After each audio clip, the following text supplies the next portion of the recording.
नमस्कार. आता पाऊस जरासा थांबला आहे म्हणून आम्ही जरा राऊंड मारायला चाललो आहे बाहेर. गावात जाम पूर भरला आहे तर गावात पूर बघायला चाललो आहे आणि पावसाचा आनंद घेतात. पुराचा कसा आनंद घेतात तुम्ही पाहू शकता. किती एन्जॉय करतात.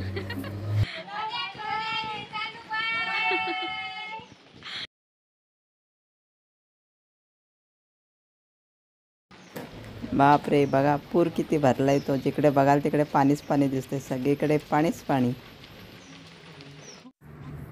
तिकडे ना दुसऱ्या गावात तिकडे माणसं अडकून बसलेत. मग मुलं काय करतात, गावातल्या मुलांनी काय केले, होडी घेतली आणि त्या माणसांना सगळ्या आपल्या गावात घेऊन येत आहेत.